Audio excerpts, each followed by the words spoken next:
Unison TV es un medio de comunicación que promueve el diálogo, la diversidad y la libertad de expresión en un marco crítico y respetuoso.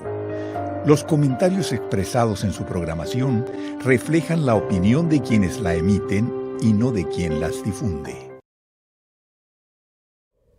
En días pasados, el presidente Andrés Manuel López Obrador envió al Congreso de la Unión la propuesta de lo que sería su Plan Nacional de Desarrollo 2019-2024. Este plan, que como usted sabe, no es otra cosa más que una especie de hoja de ruta de lo que buscará hacer el gobierno durante sus 6 años de ejercicio. Ese es justamente el tema de esta tarde en Entre Medios. Aquí iniciamos. Quédese con nosotros. Bienvenidos. Universidad de Sonora, Unison TV y el Departamento de Psicología y Ciencias de la Comunicación presenta Entre Medios, un espacio para el análisis de la comunicación en nuestro tiempo.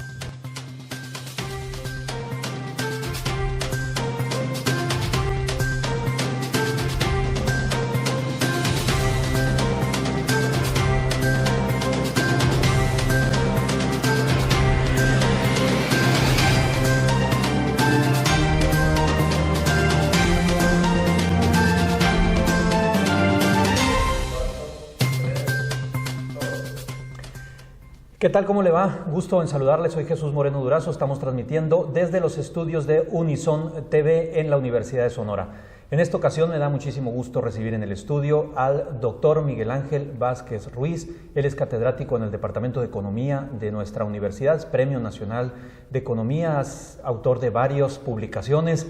Doctor, ya además con varios años dando clases en la universidad. Gracias por aceptar la invitación a platicar y a darnos un poco de luz en este tema tan interesante que es lo del Plan Nacional de Desarrollo.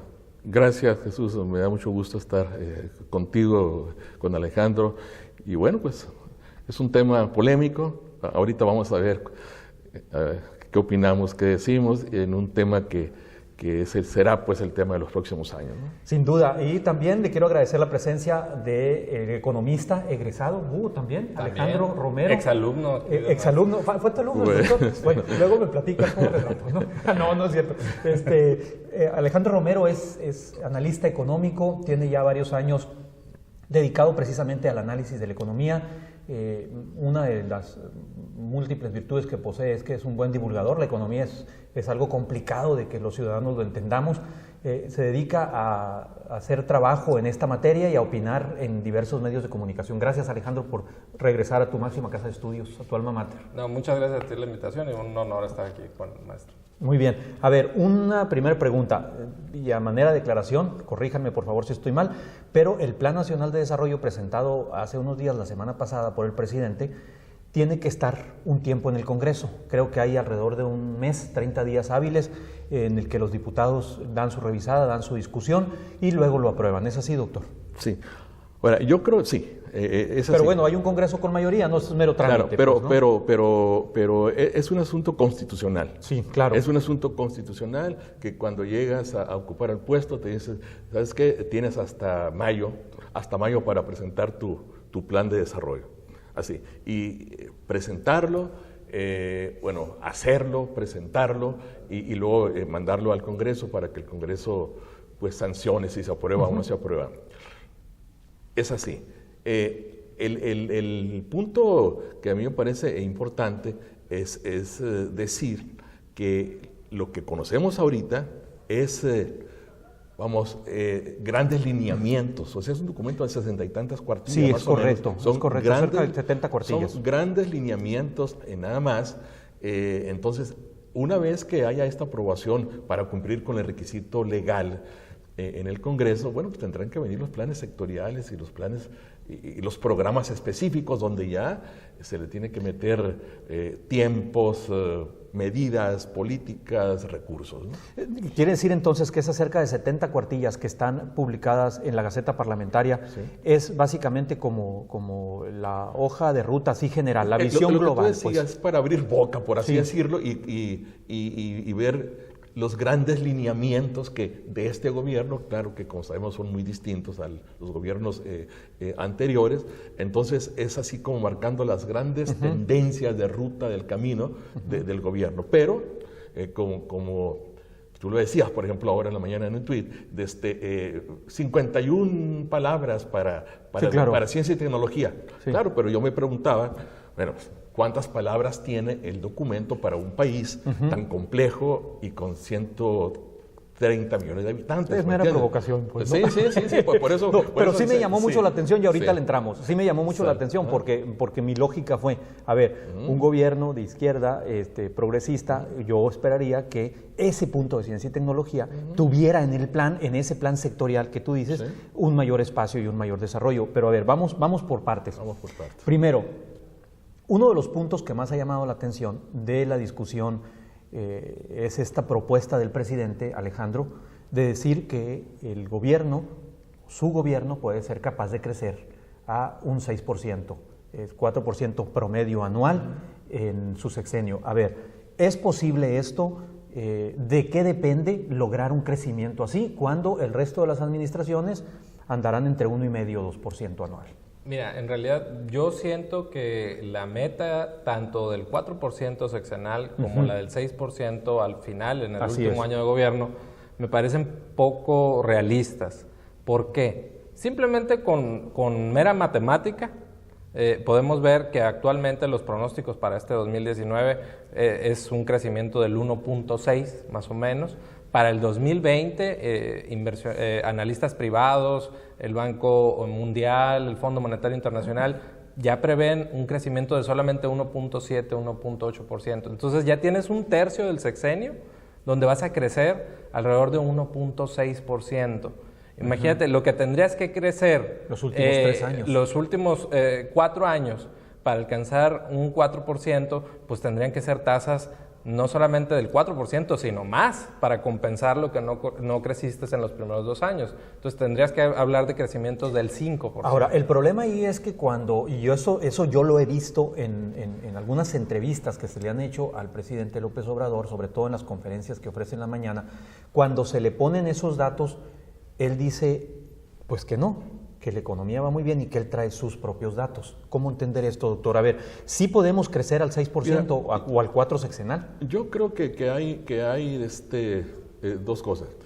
Una, lo que podemos crecer más o menos en términos reales en estos promedios que dice Alejandro.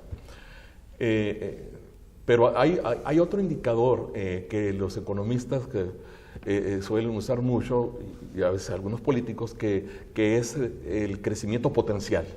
El crecimiento potencial de una economía. En el caso de México, todos los análisis econométricos que se han hecho señalan más o menos un potencial entre 5.5 más o menos.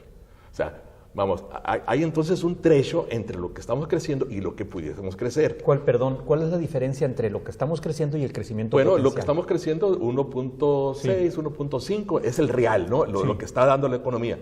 Pero pudiésemos crecer con tal inversión nacional, con tal asociatividad de los empresarios nacionales, con tal inversión extranjera, con tal apoyo financiero de los bancos, con apoyo del Banco Mundial, etcétera. O sea, con los recursos necesarios, movilizando actividades que no están movilizadas. Por ejemplo, esto de los famosos proyectos del sureste. El transatlántico. Que comunicaría... Transísmico, perdón. Que comunicaría a la zona del Istmo de Tehuantepec con un proyecto multimodal, por ejemplo.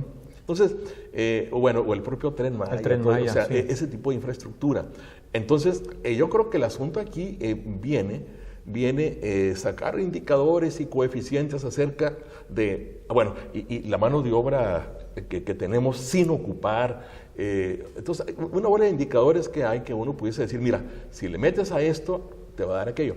Sin embargo, yo creo que la cifra del 6% es muy ambiciosa. Es ambiciosa, es optimista. Es optimista, pues, o sea, como todo político que es optimista. Muy bien. Sí. Si les parece, la dejamos ahí. Vamos a hacer nuestra primera pausa comercial. Estamos conversando sobre el Plan Nacional de Desarrollo 2019-2024. Esto es Entre Medios. Regresamos en un minuto. No se vaya.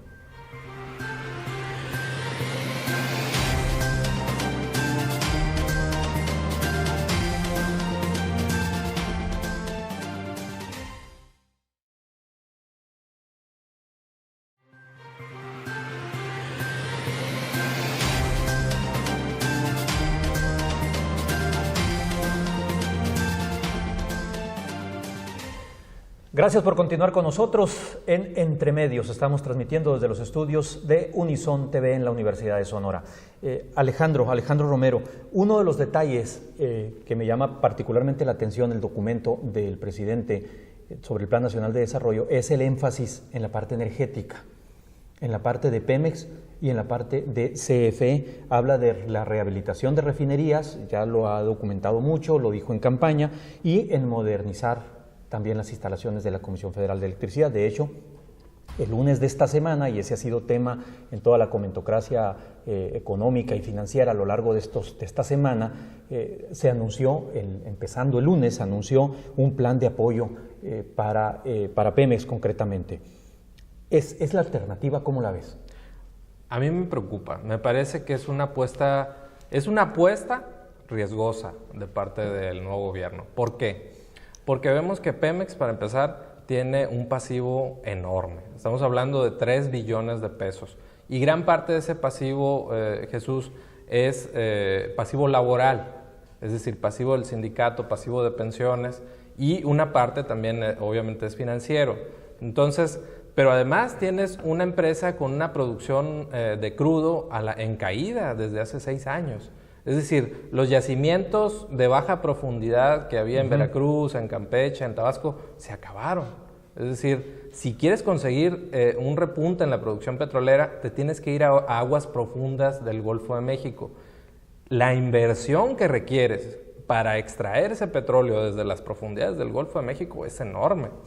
Entonces, le vas a meter dinero a una empresa que está, para muchos, técnicamente quebrada, con esos pasivos, sin arreglar el problema con el sindicato petrolero, y además con un negocio de refinación también de números rojos.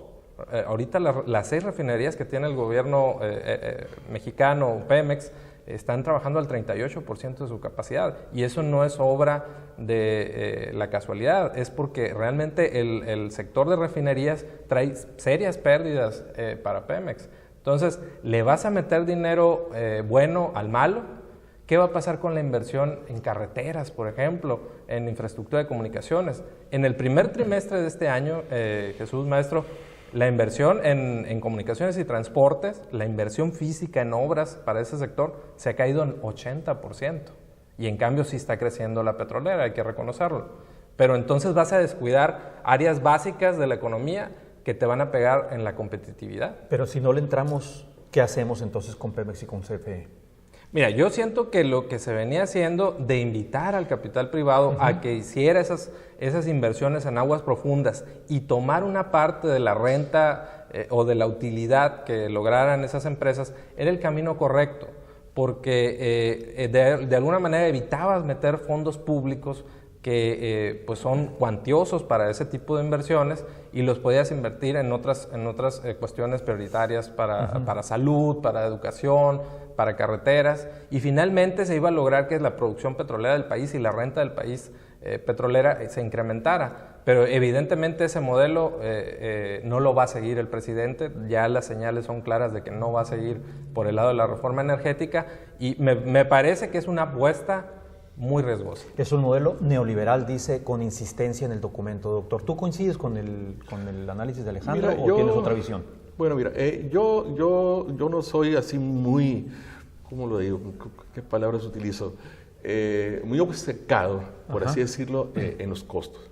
O sea, a mí me parece que a los países hay que ver la parte cualitativa también del asunto. Entonces yo me pregunto, bueno, si no opera una refinería, pues por ejemplo, o si no se llega en caso de que Tres Bocas, ¿no? Sí, así es, Dos Bocas. Sí, por estos problemas que decía Alejandro, ¿qué nos queda? ¿Qué nos queda, Jesús? O sea, seguir comprando a los Estados Unidos con todo y las... Si esa era mi pregunta, ¿dejas morir Pemex o cómo le haces? Sí, pues bueno, o sea, o qué. O sea, yo creo que este país grande, muy grande, con mucha población, con mucha potencialidad, tiene que meterse por ahora en esto, porque luego vienen las alternativas estas del aire, del sol, sí, etcétera, etcétera. Bueno, pero sí creo que ya como cuantitativista, el talón de Aquiles es justamente eso, pues, o sea, cómo financias un proyecto que es caro, que es costoso, Pero yo creo que más temprano que tarde habrá, ya ven que no hay decretos y todo lo demás, ¿no? Ajustes. Un ajuste, porque se necesita lo que Alejandro dice, pues financiamiento complementario privado y puede ser de instituciones internacionales o de empresas. Se me hace que, ahora se está manejando mucho la parte más ideológica del asunto, o sea, Pero la está alimentando el propio presidente. Ahora bien, sí, el lunes de esta semana, decía al empezar este segmento, el lunes de esta semana se anunció, a mí me gustó ver ese anuncio porque siento que en efecto se ablanda, si se me permite la expresión, un poco en el discurso del presidente y aparece un equipo de financieros en las cámaras, en cadena nacional, para firmar un plan de apoyo financiero precisamente que viene a aliviar la carga tributaria y de deuda de Pemex. Esa es un poco la salida. Yo creo que por ahí va el asunto. Yo creo que por ahí va. O sea, no puede, pues el Estado solo no puede. Yo creo, y está en la parte de principios del programa, bueno, Estado y mercado es el asunto. Claro. Es una combinación ideal donde se saque lo mejor de ambos para proyectos de este tipo. Sin embargo, hay una interrogante que a mí me queda, dice que le va a bajar la carga tributaria a Pemex. 1/5 de los ingresos del gobierno federal son de Pemex. Que han venido cayendo. Y recordemos la teoría muy coloquial de la cobija. Es decir, si subimos la cobija, vamos a descuidar los pies. Entonces, yo me pregunto, ¿cómo va a subsanar el gobierno esa pérdida de recursos fiscales de Pemex y con programas de apoyo directo a la población que están teniendo un gran costo? Independientemente de lo beneficiosos que sean, representan un gran costo y además con la economía a la baja, pues la recaudación también está cayendo. Ahora, pero no hay que olvidar que esta economía era una economía petrolizada y eran finanzas petrolizadas. Tú lo viste en clase, casi 40% de los ingresos del Estado mexicano eran petróleo, pues. Y empezó a caerse por todo. ¿Por qué? Por todo. Porque se robaron los recursos de Pemex, porque los desviaron, porque los precios internacionales, porque huachicoleo, etcétera, etcétera. Entonces yo creo que la parte cuanti tiene por ahí una salida y en las estadísticas nacionales de ingresos fiscales, lo que está pesando ahorita más es lo que estamos pagando los mexicanos, y no pagamos todo, ¿no? Entonces, ahí Rolando Cordera insiste mucho, oiga, política fiscal, entonces, bueno, supongo que terminará reconciliándose con los empresarios todos. Yo también lo creo. Y luego por ahí vendrá, ¿no? Yo también lo creo. Muy bien. Está interesante la discusión. Vamos a hacer nuestra siguiente pausa y regresamos en un minuto.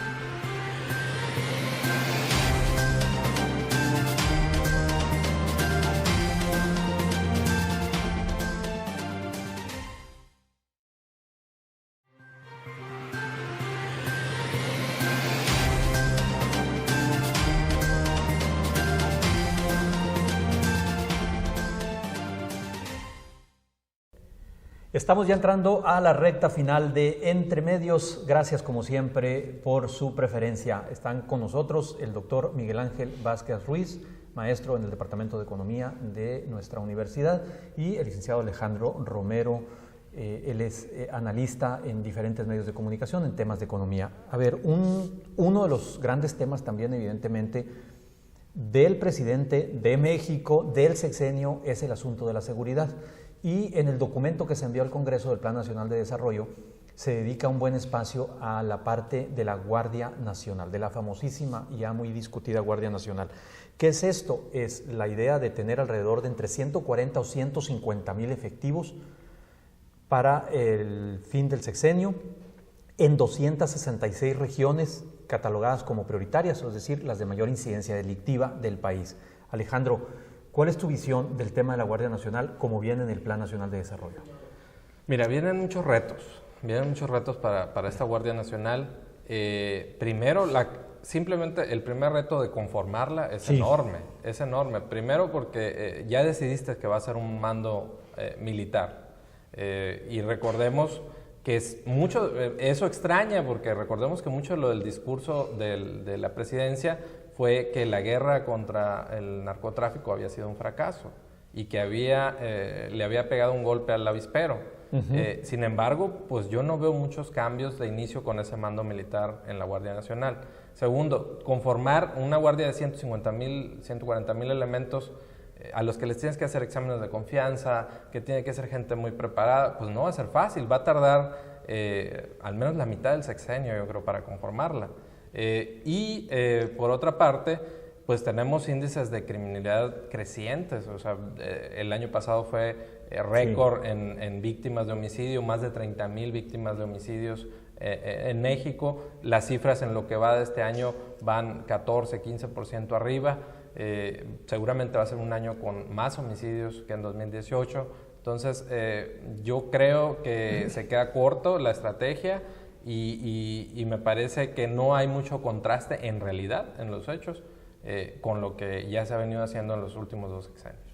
Doctor, el otro gran tema del plan son los famosos programas. Algunos ya evidentemente en operación, con cierto grado de despliegue a nivel territorial en las diferentes zonas del país, por el presidente, bajado, como se dice coloquialmente, a través de sus delegados. Están los programas para el bienestar de las personas de adultas mayores, el programa para el bienestar de personas con discapacidad, el programa nacional de becas para el bienestar Benito Juárez, Jóvenes Construyendo el Futuro, Jóvenes Escribiendo el Futuro, que son distintos, de este creo que se ha hablado poco, el programa Sembrando Vida, el programa nacional de reconstrucción, desarrollo urbano y vivienda y tandas para el bienestar. Son 9 programas sociales. ¿Cómo los ves? Mira, ¿Y qué tendrían de diferencia con la política social de otros gobiernos anteriores?